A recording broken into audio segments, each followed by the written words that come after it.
Hello and welcome to Canvas, the Niger-Delta Roundtable, where I discuss the future of this region blessed humongously with hydrocarbon resources. Every week, we give some time to reflecting on topics relevant to the development of the Niger-Delta and her people. And this edition is no different, as once again we focus on how to take the region to a more promising future. And be reminded the program is sponsored by the operator of the NNPC, SPDC, Total Energies Ajib joint venture, the Shell Petroleum Development Company of Nigeria Limited, headquartered in Port Harcourt. Thank you for joining. I'm Adidayo Ilushakin. On this edition, we discuss the topic, the inspiring story of Obio Cottage Hospital. Now, in this episode, we delve into the heartwarming and inspiring story of Obio Cottage Hospital, nestled in the vibrant community of Port Harcourt. Now, this hospital has become a beacon of hope and resilience, transforming healthcare for countless families. Join us as we explore the remarkable journey of Obio Cottage Hospital from its humble beginnings to its current status as a pillar of the community. We'll hear from a dedicated healthcare professional who has witnessed firsthand the profound impact of this institution. Stay tuned to discover how Obio Cottage Hospital has not only provided essential medical services, but also fostered a spirit of unity and progress in the region. This is a story of dedication, innovation, and the unwavering commitment to improving lives. Let's embark on this journey together. Again, our topic on this edition of Canvas, the inspiring story of Obio Cottage Hospital. My guest is Dr. Akinwumi Fajola, aka Dr. Faj. Dr. Faj, hello, welcome to Canvas, Niger-Delta Roundtable. Thank you, Dayo. Really nice being here. It's great to have you here. Thank you. We've been planning this for some time right now. Yes. And eventually, I do appreciate that you're able to make out time to be here, because I know firsthand how packed and tight your schedule is, and you're a committed health professional, always seeking ways to innovate and re-innovate to improve, add value to lives, not only in shell companies in Nigeria, but in all our host communities where our presence is felt. Thank you so much. Thank you, Dayo. And thanks for your good words. I'm happy that I'm finally here. You've been on my case for some weeks or months now, and you add so much value to us, and I just had to make this time available. Thank you. Thank you as well. Now, in the preamble to this conversation, I used the word inspiring severally. And I know, a lot of work goes into producing every episode of Canvas, and we'd like to ensure that every episode is inspiring in some way or another, and people can relate with it. However, this topic, this edition, means a lot more to me. It's inspiring on a different kind of level, in a sense that one of the biggest challenges we have in the country, in Nigeria, and we have numerous, by the way, is our healthcare system. And for some, it just can't work. But what SPDC has done with the Obio Cottage Hospital is to show that we can do it. If we simply put our hearts to it, put our minds to it, apply ourselves, we can make systems that work and are sustainable in and of themselves. And for me, that's truly remarkable. Excellent. And Dayo, you are really very correct there. I won't say that we did it alone, because this is joint work and this is partnership that works. But maybe I should just go back a little to look at where this came from and where this idea came from. And the fact that, you've talked about innovation, and you've talked also about simple things working and that have made impact. So Shell started supporting Shell looked at the areas of social investments that it could really make impact.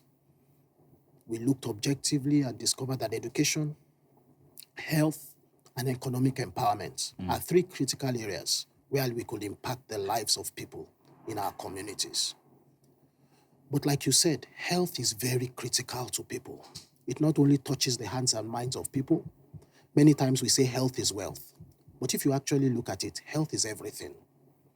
When any individual loses a part of him, or there is even an issue with the thumb, pain in the thumb irradiates to every part of the body, up to the brain. So health is everything. Now, we started supporting about 27 health facilities in about 5 states of the Niger-Delta. So community gives us the land in many places, Shell builds, Shell equips, and government supports with staff and pay them. Although Shell still gives stipends in a lot of those communities because many of them are in hard-to-reach areas where many people don't want to go.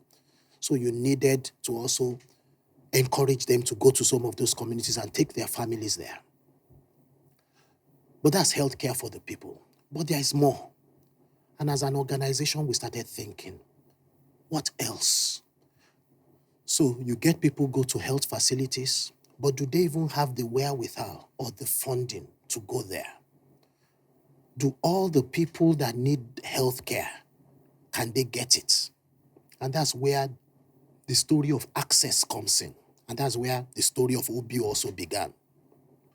So you are looking at access to healthcare, about resources and financing, access by geography to the location, access even in education to know that you need to go to a health facility to get healthcare. How do we bring all this together?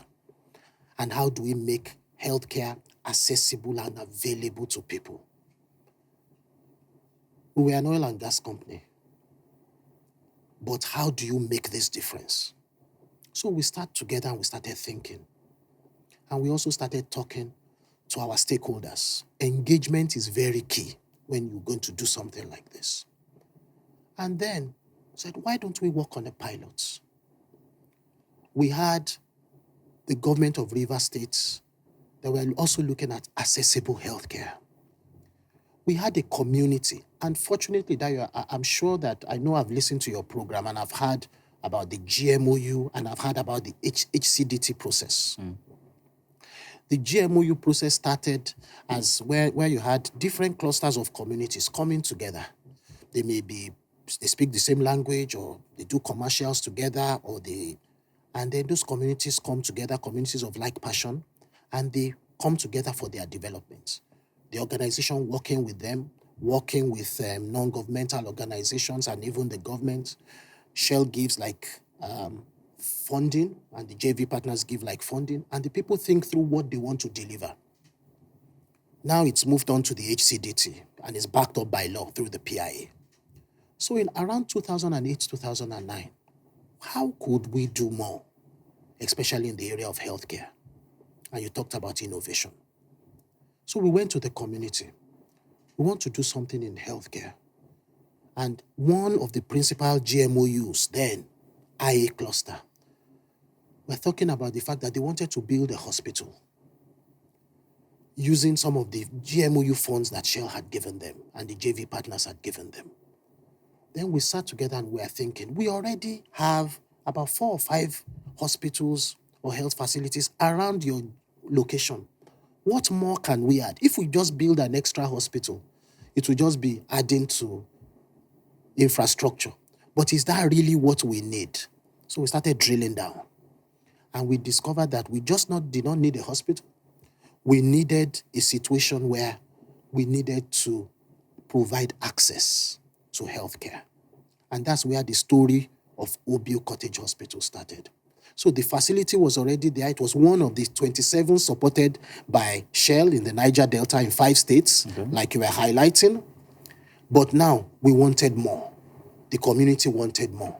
And fortunately, Rivers State government also wanted more. So we all sat together, George, and because, like I said, you also need partners to be speaking with one voice. And that was where the concept of an insurance scheme started. How can we empower people to get care that is affordable, that is accessible, and is quality assured? Let me stop there. I think the key word here would be access, as you emphasized a while ago. Well, I think we're now at the crux of this conversation somewhat. Now we're homing in on Obio Cottage. So Obio apparently had existed. Yes. One of the, is that 4 hospitals? Yes. In the vicinity, in the area, and the community at the time. Yes. And for whatever reason, Obio was chosen. Yes. We'll get to that, why Obio in particular. Yes. But what was the history? Can you give a brief history of and founding of Obio Cottage Hospital itself. Okay. What was it like? Okay. Why was Obio then chosen for this, as you referred to it a while ago, pilot project? Beautiful. Thank you, Dio, for bringing me back. I think I was jumping the gun. So when you look at Obio was principally a primary healthcare center.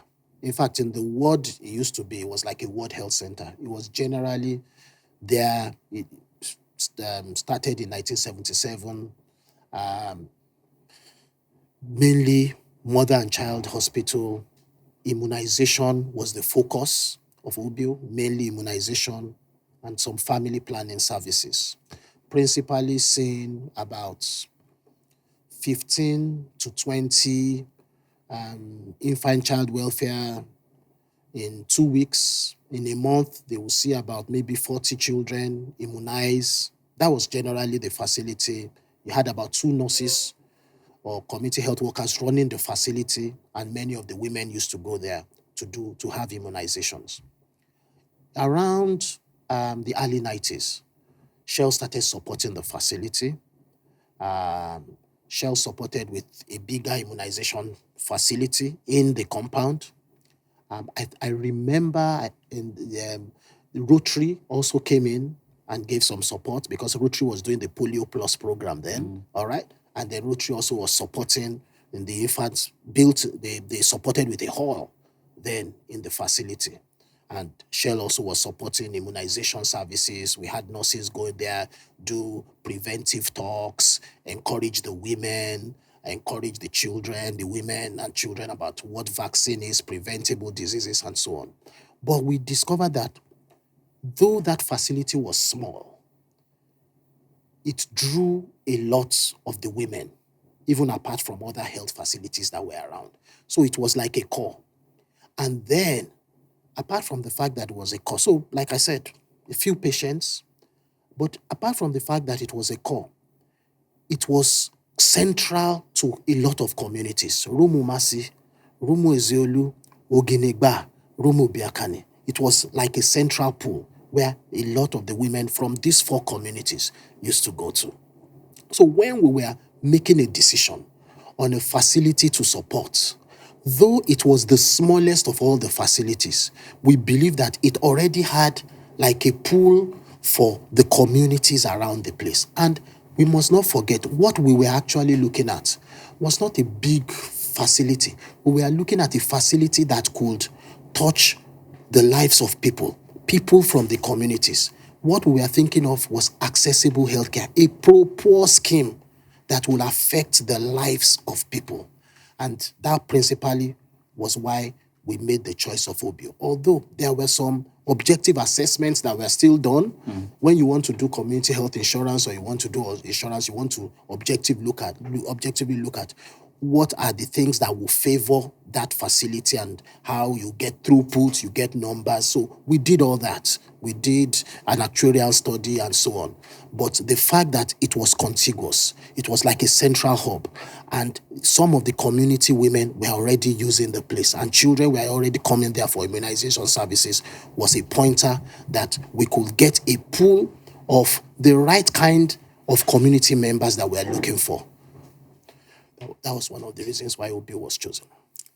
So after all of these considerations, actuarial studies, data gathering, collection, engagements, discussions with key stakeholders, the community themselves, government inclusive, NGOs, all of that, Obio was, of course, decided upon. Yes. And then I'm sure that things happened then. Obio Cottage Hospital then evolved. Yes. And the story became what we're discussing right now, Yeah. and what is a model for other persons within and outside the country, or even the continent for that matter. Yeah. What then happened? How did and how has Obio Cottage Hospital evolved from when these identifications were made? Yeah. Shell became even more involved. Yeah. Thank you, Dio. And I think that's where the magic happened. I think it even went beyond what we thought or imagined. So like I said, Dio, a lot happened behind the scenes. So we started working with the community and we started talking with the Rivers State government. Now, in 2009, we looked at it, working with the community. The community said, yes, this is a bright idea. We want to be able to empower our women and our families in the area of healthcare. We have this pot of funds from Shell and its JV partners with the GMOU, Global Memorandum of Understanding, that we are running. So instead of building that hospital we talked about, the hospital is already here. Can we then subsidize the healthcare of our people? So we said, okay, River State government, do you agree for us to work with this facility to do health insurance? River State gave us the all clear. Excellent team then. We also had a primary healthcare board agency. I think it was a board then, not an agency, led by Dr. Clariban Abam. And she supported the program, went to the governor. We got like an exit where we could pilot the program in this facility. So we went with the primary healthcare board and with community members. Fortunately, the leader of that GMOU team from the community, Chief Joseph Amadi, is still 14 years after, is still fully with us today. So we went to Abuja. We went to see areas where a semblance of community healthcare had worked. We went to Kwara State then.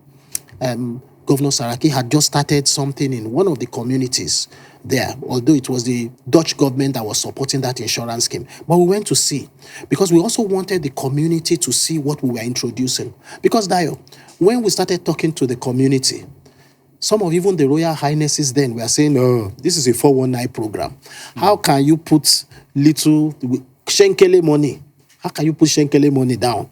Maybe 10,000 naira, 15,000 naira, and then you'll be treated for 1 year and you will get surgery and you will get, it's not possible. It's a 419 scheme. So we wanted to take them.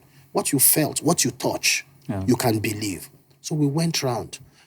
A lot of the places we had gone to, it was more of developmental partners that were supporting. It was Farm Access, it was the Dutch government in the northern part. And after a few years, they really didn't work again. But we didn't want to be deterred. So we came back, we looked at the challenges those ones had, what they didn't do well, working with the River State government and the primary healthcare board led by Dr. Clariben Abam then, the community members and us, we put together. And in 2010, Obio Health Insurance Scheme was born. We had no doctor. Later, a few months later, we had an NYC doctor working with us, had about 3 nurses in the health facility. But we started small. We are thinking big, and we are taking action. I would say today, Obio has about 17 doctors, about 65 nurses, nearly 165 staff. When we started, they had, with the community health workers and everything, I think they had just about 12 staff. Today, over 165 staff. Wow. And and the model, because I know you will go to the model, but let me talk about the model. Please go on. Yes, because the model, we were clear about that model. It was a public-private people partnership. That's the only way it could work. Where the public is the government. We wanted, many people were saying, no, with government it doesn't work. We wanted to show that government could work. And we had a positivity from the government that was there that we want this to work. Then private sector. When you work with the private sector brings its thinking, the commercial mindset into it. It's not necessarily they want to make money, but you need to begin to tune your mind. And that's the innovation you talked about. Yeah. So we wanted it to work like a profitability. Adding value. Thank you, Dio. And then we wanted the people. So the public and the private can build the most beautiful thing in the world. If the people and the community don't think it is good, it is not good. No matter if you've spent $1 million on it, Dio. So the people had to be in the driver's seat. When the people take ownership and they're in the driver's seat of the development, there is nothing that they cannot attain. So the people, by the time we had gone around the country and looked at what was being done, they took on the passion. They picked up the gauntlets. They saw that this could deliver value to our people. Unfortunately, we had the right mix of people from the community who were not thinking of themselves. They were thinking of the community. Because I will talk to you later about some other places where we've tried to replicate. But because some of those communities or some of the leaders were thinking of themselves, it did not see the light of day. So it's not just about bringing resources, engaging people. It's also about, are the people ready for development? It is in those, and is the community safe and together for development? So all those things come into place when you are looking at delivering accessible, quality assured healthcare and delivering, even if it's not healthcare, an innovative activity for development in any environment. Fortunately for us, God, the God factor, helped us to have the right mix. And that model was developed on that tripod: public-private people partnership. Today, the people are in the driver's seat. The program is sustainable. I will tell you with key metrics why I can tell you that program is sustainable and running on its own today. Without Shell, without the government, that program, that facility, that process will not die because the people are running it. Very quickly, the insurance part of this. I know you mentioned some figures a while ago, but just for clarity's sake, in case anyone missed it when you mentioned it earlier on. So how much does one have to pay now to have access to the insurance that Obio Cottage Hospital offers? Beautiful. So thanks, Dio. Don't forget we said insurance must be affordable. Healthcare must be affordable. So I'll backtrack a little bit again. Data in Nigeria presently shows that 67% of the population at the point of getting care pay out of their pockets.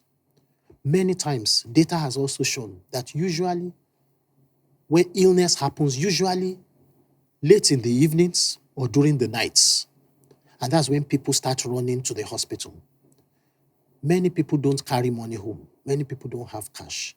Even the market woman that carries money home may not have as much money to pay when she gets to a health facility. So 67% at the moment pay out of pocket. How many people have that money? In the night, they need to do a surgery. They're looking for an ATM. How many people can even afford or get an ATM card right now? So the only way, the way to go for our healthcare system is insurance. And I'm happy the last few governments have been looking in that direction and pushing towards it, even with this government. I'm happy with the states, and even I see the cup as half full rather than as half empty. So, going back to the funding. So we said we did an actuarial study, and the actuarial study showed that with at least 10,000 naira in 2010 per year, people could get healthcare that will add value to them. Simple preventive care, minor surgeries, and so on. But we came back in company and talked to our JV partners. We really want this to be a pro-pork program. Is 10,000 naira affordable to people? What can they get out of it? And the agreement was, let's do 7,200 naira. And with the pot of subsidy that used to go to the GMOU or to those communities, anybody that comes from this community. So we are looking at IA cluster of communities: Rumo Ezolo, Rumo Masi, Ogenigba, Rumo Biakane. Excuse me. If Dayo is from any of those communities, they will pay 3,600. That's half of 7,200. For a whole year. For a whole year. 3,600 for a whole gamut of healthcare. And then for Akinfa Jola, who comes from Benin, or who comes from Lagos, or who comes from Ibadan, or who comes from Kano, or who comes from Uweri, who is not an indigene of those four communities, they will pay 7,200. For a year as well. For a year as well. Which we felt was... But do you know what? When we first started the scheme, even though we had done community surveys, we had done town hall sessions, and the actuarial study had also shown us at then that even market women At the end of every week, we are spending more than 7,200 on their mobile phone. It was some people will tell you what they spend on Coca-Cola every month, and you will see that it was more than nearly 7,200. Yet, some people did not want to spend 3,600 on it. We discovered that so many people from outside, those that were like Akifajola, who are not indigenous, started paying for the activity. Meanwhile, Shell and the joint venture partners had paid a subsidy of the other 3,600 for Dio. So Dio pays 3,600 is from the community.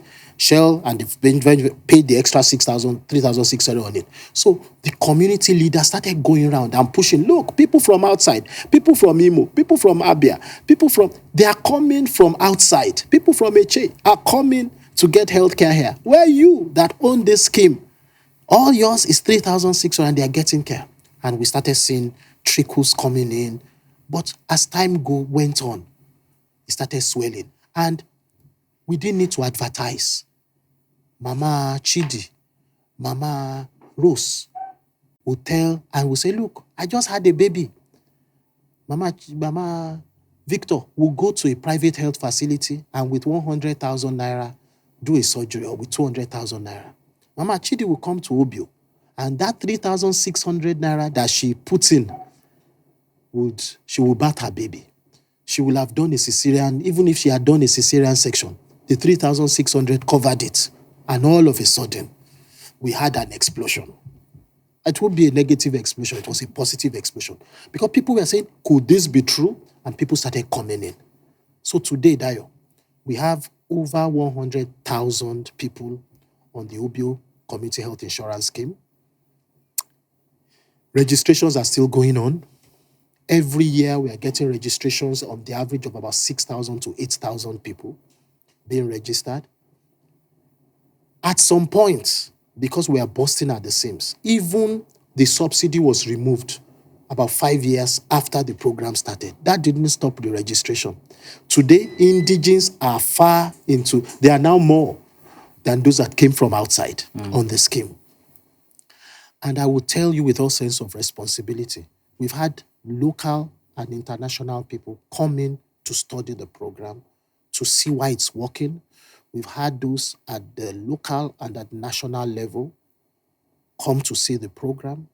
In fact, what we are doing at the moment, Dio, and maybe I'm jumping the gun here, is we are putting together a how to do and how to replicate Obio, because different states have also asked us how they can do it.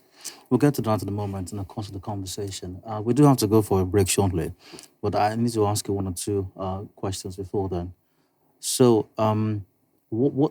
when OBO started, before this level of intervention, because Shell had been intervening at some point, even before it became what it is now, it was an immunization center, more or less, primary healthcare center, strictly for a few mothers and their young children. What health services does Obio Cottage Hospital offer now? Okay.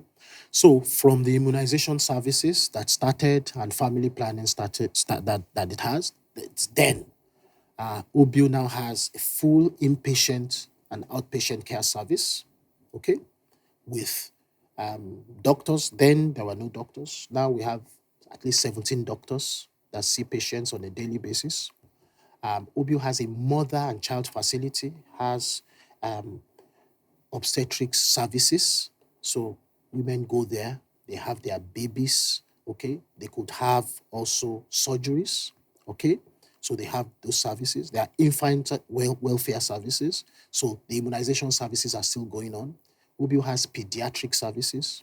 It runs laboratory services, okay? So for screening, blood screening, chemical pathology, and so on.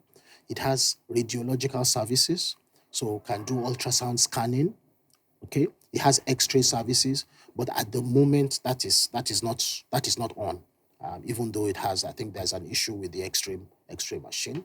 Okay, it has a client relations team, client relations department, and I know that you want to talk about this because one of the things that we also discovered that a hospital is not just in the building, neither is it just in the staff or the medical equipment. It's about relationships. It's about feedback, and we saw that was one of the things we did not see.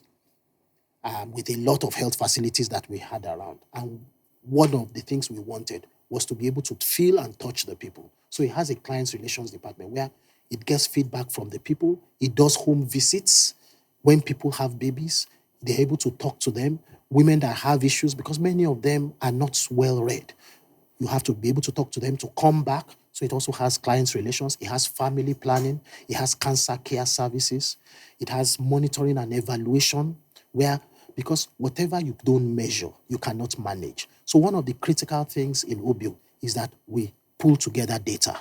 We look at the data. And I mean, Rivers State government will tell you, Dr. Golden, who is the director of public health, will tell you, if they don't get data from Obio, some of those data will not be sent to Abuja because they're getting good data. So Obio right now, Obio Cottage Hospital offers a lot more services than when it attended to 15 children a week or about 40 a month. Yes. And you said over 100,000 registered. Yes, registered people right now. Yeah. So they see 8,000 people per month. They have at least 280 to 300 deliveries per month, and that's the highest in South right now at the moment. So that got me thinking. Remarkable, by the way, but that also gets me thinking.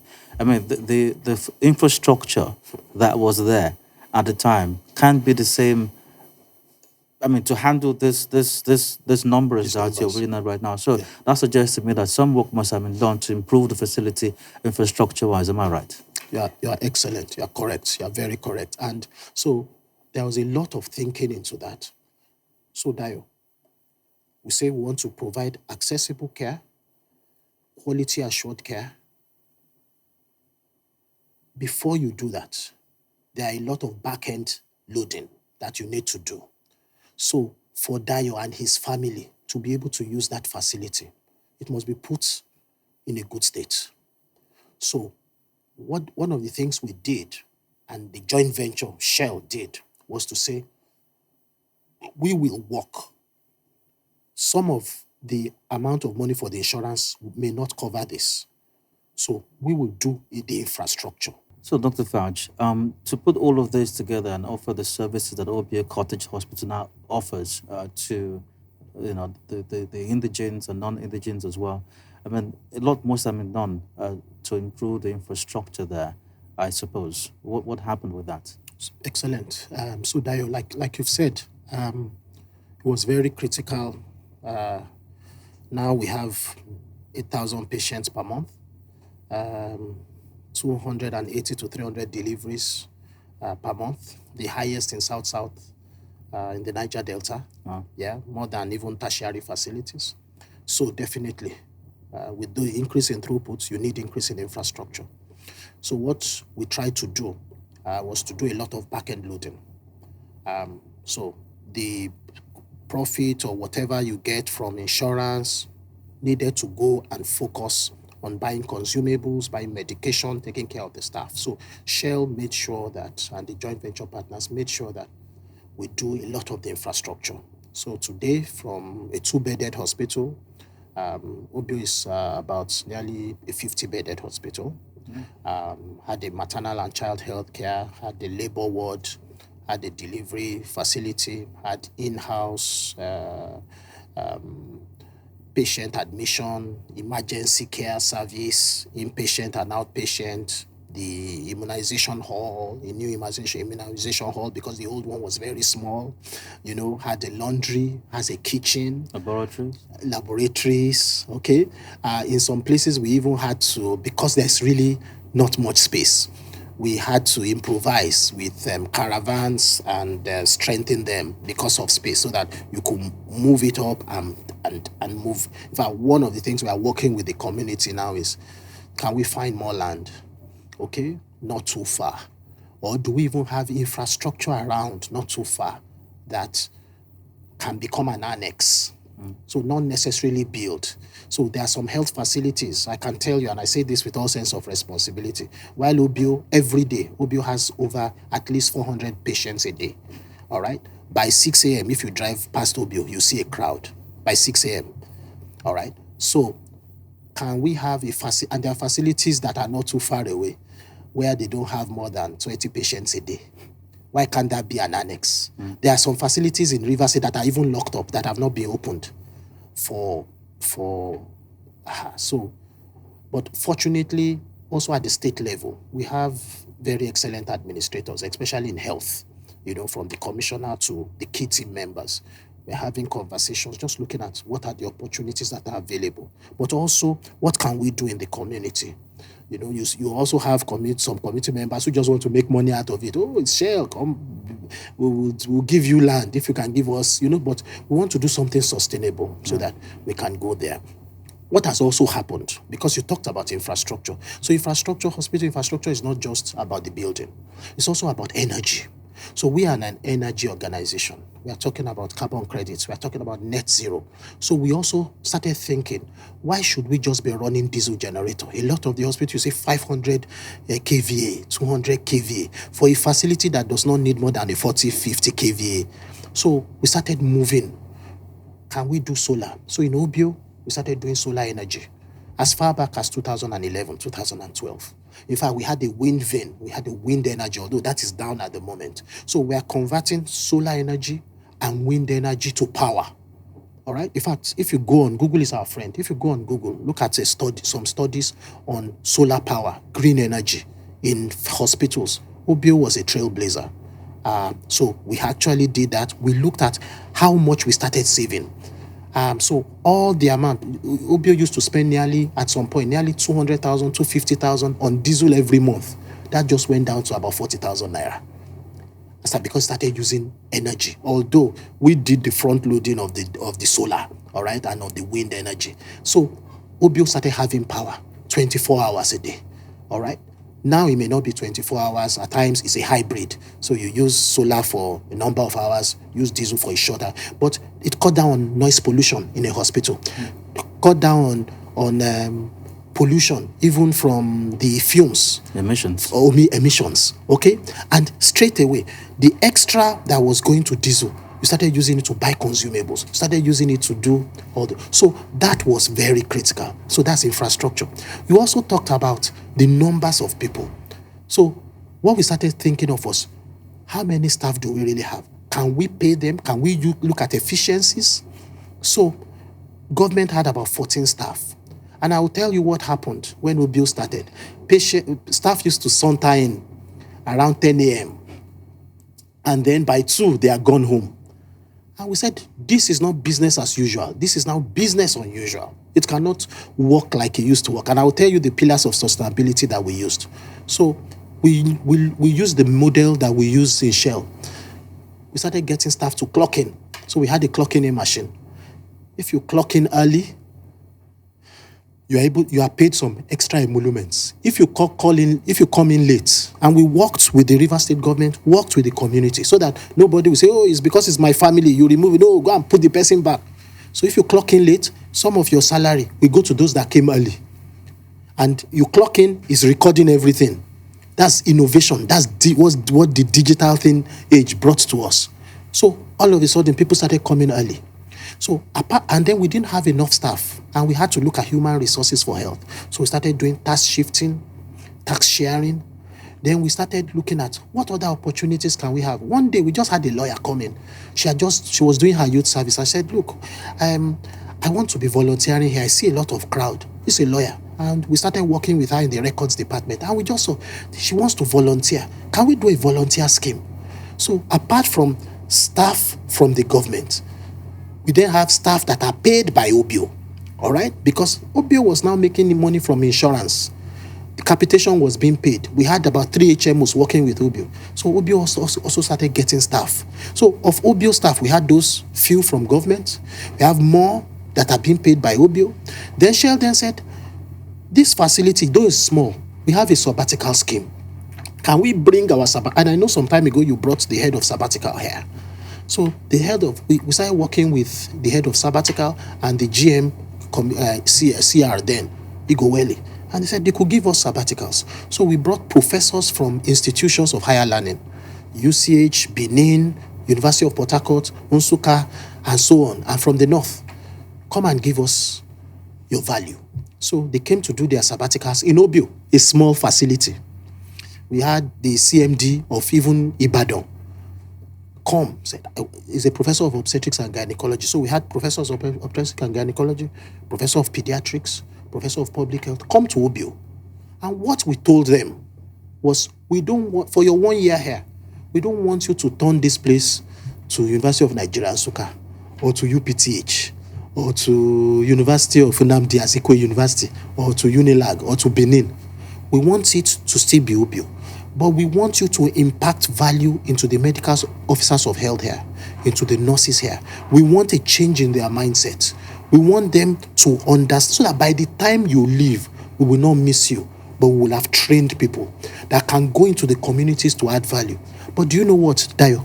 When the professors are leaving, they tell us they have learned more.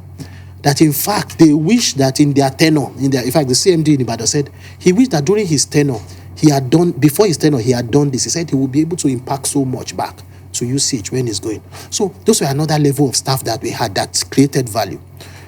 Then these volunteers that I said came in. Dayo, you want to stop me? I won't allow you. We are going to talk about volunteers at some point in the conversation, but we have to go for a break now. Okay. I know that there's so much that you want to talk about, and I totally get it. And if you just join in, well, you can watch this from the very beginning. After all, it's a podcast and the video is on YouTube. But this Canvas and Niger-Delta Roundtable brought to you by SPDC. We are discussing on this episode the inspiring story of Obio Cottage Hospital. My guest is Dr. Akiwumi Fajila, aka Dr. Faj. We go for a break now. When we return, the conversation will continue. Please stay with us. Our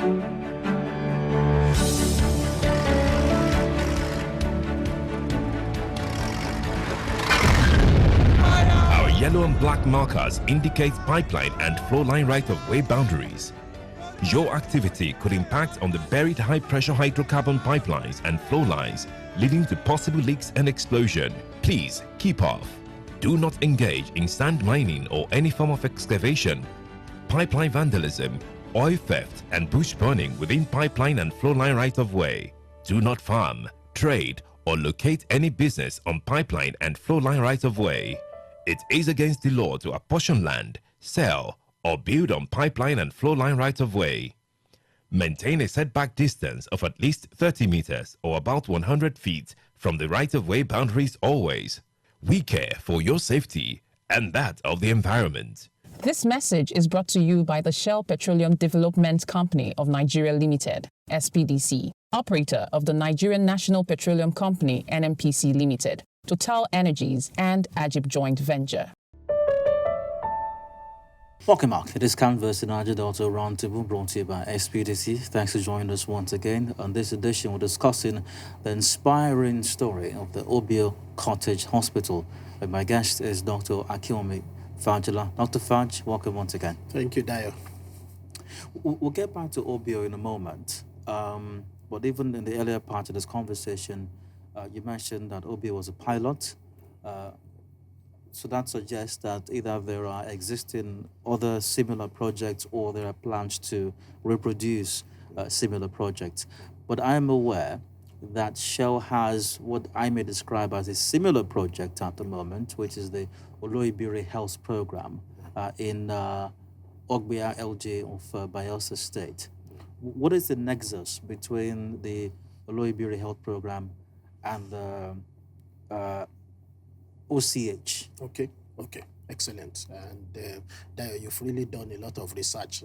You caught me unawares with Oloibiri. Now, just before I go to Oloibiri, so since Obio, because you were talking about replication, we've had chiefs from Bonny come to study Obio, and they've gone to Bonny and tried to do the same thing with the insurance scheme. Some success, some missteps, but they're still doing a lot of work there. We had some team from Edo State government come, and Edo State is running their insurance scheme. Quite some things that they learned from Obio. In fact, we had excellent colleagues in Rivers State government. Dr. Betty Agala is the executive secretary of Rivers CHIP.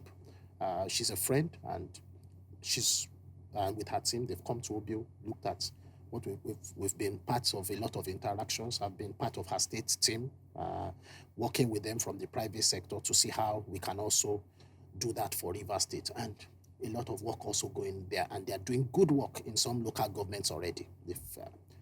Now, to Oloibiri. Oloibiri is very special to Shell because that was one of the places where exploration commercially started in Nigeria. And a lot of people have said different things about Oloibiri. So around 2014, during the centenary celebrations, Shell and the JV partners were doing quite a number of things in the Niger-Delta. In Delta State, they did some sports facilities. In River State Library, and in Bayelsa, we looked at Oloibiri. Oloibiri was critical to us. Working with the Bayelsa State government, we then said, we want to work in the health space. We're looking at their primary healthcare indicators. We're looking at the healthcare indicators, and we felt we could work with them. And Oloibiri is situated in Obio local government. So we didn't want to do like an Obio, where we just focus on one facility. We wanted to look at a statewide, a local government-wide approach. Yeah, it may have been too big. When I look back now, it was, I think, when they say big, hairy, and audacious, at times I would say, yeah, maybe it's the states, the national government that should do things like that. But we wanted to do something quite big, and I'm quite proud of what we've done there. So we went to Obia, and then, in 2014, 2015, and the Bayelsa State government will tell you, Obia local government was the worst performing in their primary healthcare indicators in the states. So we said, this is an opportunity to touch Oloibiri and the communities around it. So we started this program where we wanted to optimize the healthcare indicators in Obia local government and show what is possible. All right? We had core areas we were looking at. Healthcare system, we wanted to empower using our LifeWire program. We wanted to look at maternal and child health. We wanted to look at immunization services, childcare services. We looked at SDG 3, health. We looked at SDG 6, economic empowerment, SDG 7, SDG 8, water and sanitation, and because the iron content. So it was not just healthcare. We are looking at social determinants of health too. So we are looking at iron content in some of those communities was very high, above the WHO standard. So we wanted where we could do a water treatment plant, where we could do water, where we could do housing, where we could do a few things that could add value to the community, and healthcare. So we started, and then we also saw in Bayelsa State. Bayelsa State had some healthcare schools of health, but they were not accredited. But there was a particular one that had been churning out graduates, but was not accredited. So we looked at the key health facilities there. Kolo General Hospital was key. We went there, but it was nothing to write home about. So with the Bayelsa State government, we agreed, we brought it down and rebuilt Kolo General Hospital that serves as a hub to about 13 other facilities in Obia. We rebuilt the Oloibiri Health Center into a campus that is running well today. Kolo, from about 200 per month, Kolo has from about 50 per month. Kolo has about 400 patients per month now, or even more than that. Imiringi, Utwasega was a facility that Shell was already supporting, okay? And so many other facilities like that. So those facilities are strong and doing well. The Bayelsa State Health Insurance Scheme has already started in Bayelsa. So we have not yet put in the insurance the way we did in Obio. We've not yet done that. But we now have facilities that are running. We have a School of Health Technology in Otuogidi that is now accredited because we had to fund that School of Health, equipment-wise and so on. And then now they've gotten accreditation from the national program. So all the health people the students that come out of that fast are now accredited and can be used in the health facilities. Before, they were just finishing and could not work anywhere. So now, because of the front and back end loading and the equipment, they are now accredited. So we just didn't work on the hospitals. We worked on human resources for health, because so that they could work there. Then we talked about water and sanitation. For all the health facilities we did water treatment plants. So you have water treatment plants working. And then there was something very key that we noted. In Bayelsa, there were some issues, and it's not just Bayelsa, around Nigeria, issues of fake drugs. So in Emeyao, in one of the communities in Obia, we built a drug distribution center. A drug center. So everybody knows in that drugs center, the drugs there are quality assured. So, and it also runs on solar, like we discussed, and all these facilities also have solar components to them, hybrid generators. And so there's a drug distribution center. The joy that I have is like it's a central drug distribution center in everybody knows that job. So many, even the patent medicine stores go there to get drugs. They pay, they can collect and pay at the end of the month, so everybody goes there. So what we tried to do was a system. It's a system thing, not just a facility provider, but a system. So there's a drug distribution center that health facilities go there, they get drugs. There is water treatment, there is water, So, and then in Oloibiri, one of the things that happened in Oloibiri was that Shell also has a subsidiary called Olon that it funds. So when we got to Oloibiri, we discovered that they were not on the grid.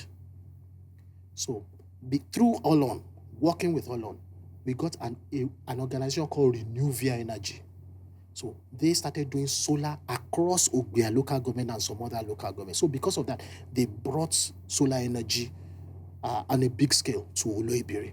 So right now, the Oloibiri Health Center, we call it Health for Life Center and World Health Center, it's a campus, draws energy from Renewvia. They pay something little, but they get energy. So what has happened is that even some parts of the community also get power from Renewvia.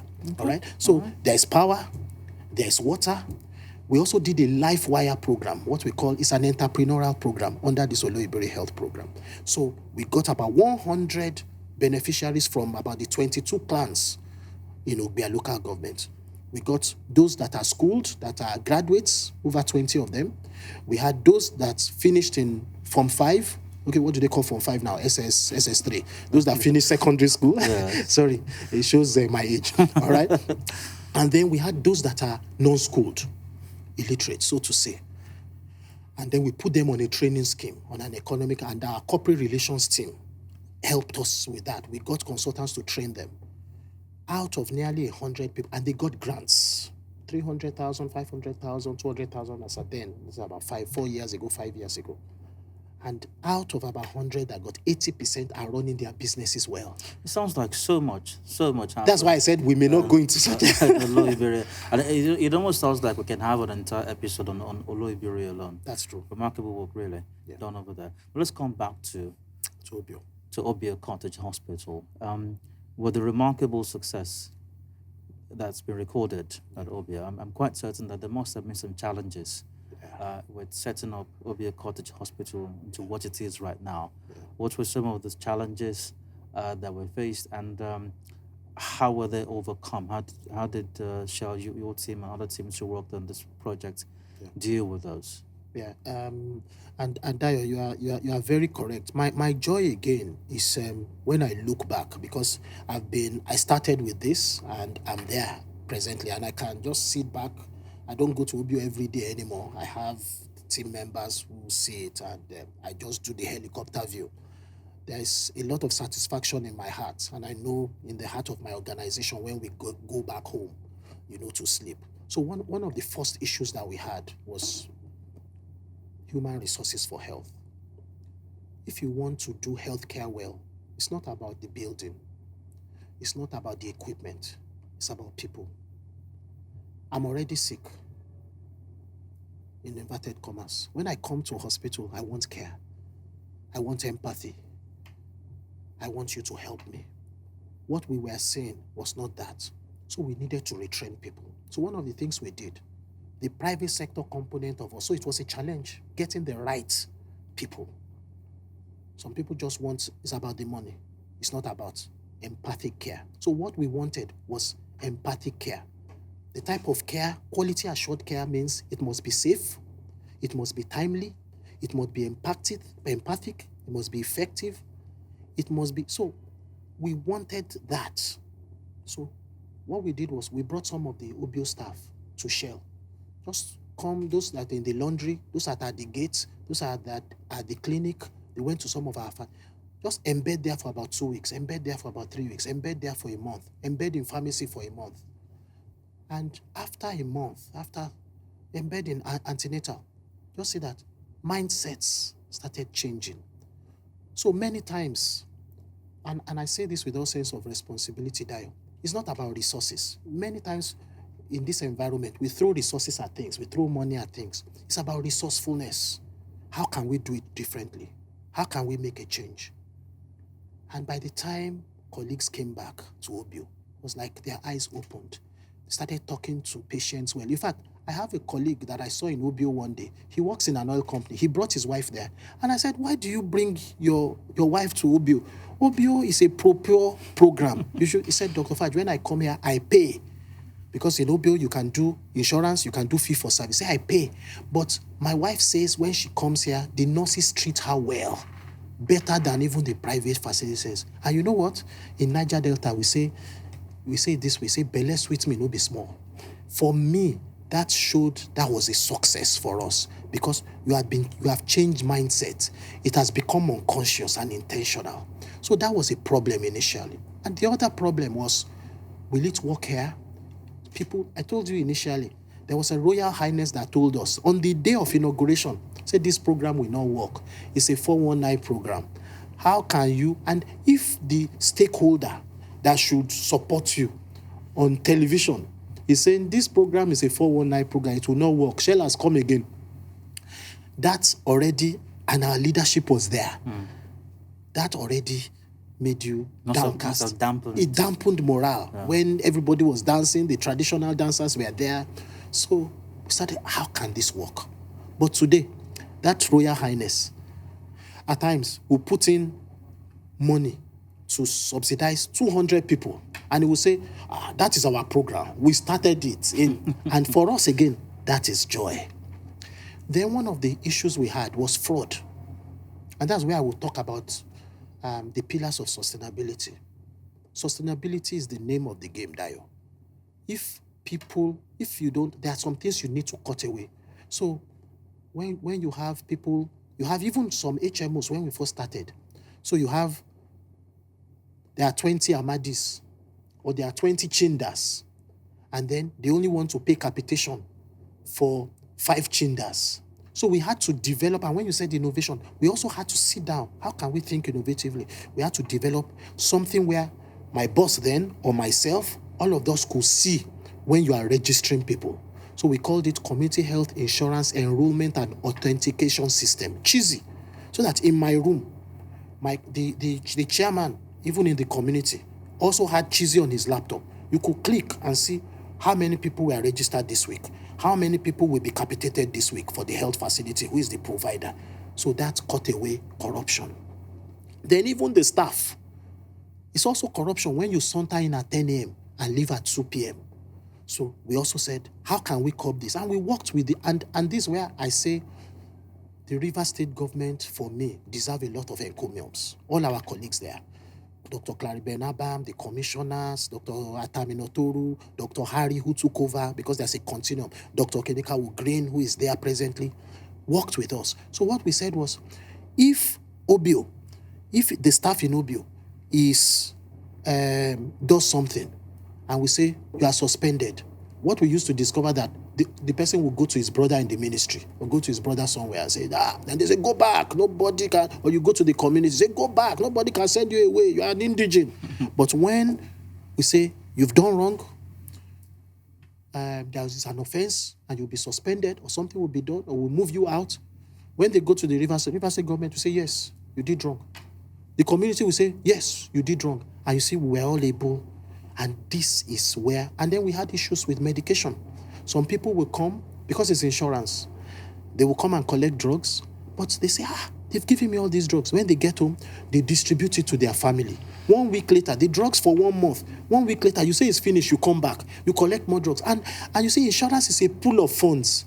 Some people will fall sick this year. Some people will not even fall sick for 2 years, but you are also paying capitation on all of them. So that's how insurance works. But when the drugs for 1 month, or the drugs for 1 year, you've collected everything in 1 month. So we now had to start complementary payments, co-payments. So that also also nearly affected the scheme, but we all looked at ways of working it around. But I want to talk about the pillars of sustainability, but let me stop. Maybe we'll get there. Dr. Fudge, our time is gone. Our time is gone. But if you could do the sustainability thing in some seconds. Thank you. So the pillars of sustainability, and I would say anybody that goes into any venture should look at those pillars of sustainability. There must be co-ownership. If there's no co-ownership, if the people don't see themselves as owning it, it will not work. And there must be collaboration. There must be no corruption. Say no to no. If there's corruption, it will not work. There must be monitoring and evaluation. The project manager calls it monitoring and controlling. And I'm trying to make them all C's. Co-ownership, collaboration, what did I say again? Communication. You must talk to people. You must show up. You must talk to people. And there must be monitoring and controlling. Whatever you don't measure, you cannot manage. So there must be measurements. You must be able to measure what you are doing. What are the other things? Let me stop here, because the way you are looking at me, I need to stop. Thank you, Dr. Fudge. But one final question, and please, very briefly. There were other things, but we've run out of time. Yeah. What are the future goals and plans of Shell for Obio Cottage Hospital? For me, and that's my joy about sustainability, it's not about even Shell anymore. Obio is bigger than Shell. If Shell does not do anything about Obio has become sustainable. It's running on its own. One of the things I forgot in the pillars of society is commercial mindset. The people are now, they may not be doing it as a business and making so much profit, but people are using a commercial mindset to run. They are thinking innovatively. So Obio is now running, whether with us and the communities in the driver's seat. And that's our joy. When we can take a back seat and things run. The government is working with us, and we are even working on an MOU presently on a joint way with Professor Green at the executive secretary. Just looking at how it can run without any of us, just looking at it. The traditional ruler, Dr. Ejims, I must pay respect to him. He just leaves his home at times, the Royal Paramount Trailer in Rumo and just strolls into Obio. Look at what is happening. It's his program also. So it's running on its own. And for me, on a larger scale in country, these are the things we want to look at. And I'm happy, at least Professor Pate, they're looking in this area. Dr. Kelechi in the health insurance scheme also. These are the things they are looking at. It's simple. These are low cost, medium cost, high impact. It can be simple. It doesn't need to be highfalutin to work. And we all win. Can anybody else replicate Obio Cottage Hospital? Definitely. In the next few months, hopefully in the next 4 to 5 months, we'll be churning out a simple to use handbook. The ABC, there's no size fits all, but just a simple to use handbook. If I want to start health insurance scheme in my village in Ijebu-Jesha, in my village in Sagbama, in my village in Sabongidaora, in my village in Lagos, in my village in Osun State, if I want to start, even in the north, what are the ABCs, things I need to do this program? It should be out in the next 5 months. It's not about payment. We are not making money out of it, but just to share it out for people to look at it. Individuals, corporates who want to do things like this. Maybe I should stop here, Dayo. So much to talk about, but understandably so, really. I mean, after all, the topic is the inspiring story of Obio Cottage Hospital. It's truly remarkable. And like I said at the beginning of this conversation, when we put our minds to it and we apply ourselves and we think value first, improving quality of life for people, there's almost no end to what we can accomplish. And on that note, we wrap up this edition of Canvas in Niger-Delta Roundtable, brought to you by SPDC. Once again, we have discussed the inspiring story of Obio Cottage Hospital. And my guest has been Dr. Akiyomi Fajala, or Dr. Fudge. Dr. Fudge, thank you so much for your time and the great work that you and your team are doing. Thank you very much, Dayo. Really, really happy to have been here. The time has really flown fast. So I thought you'd give us like 1 hour more to just talk about a few other things, but it's really, really great being here. I appreciate the work you do too. Looking forward to having you on the podcast again sometime. I will be happy, really delighted. I'm Adedayo Lushakin. Watch out for episodes in our social media pages and stay safe. Bye for now.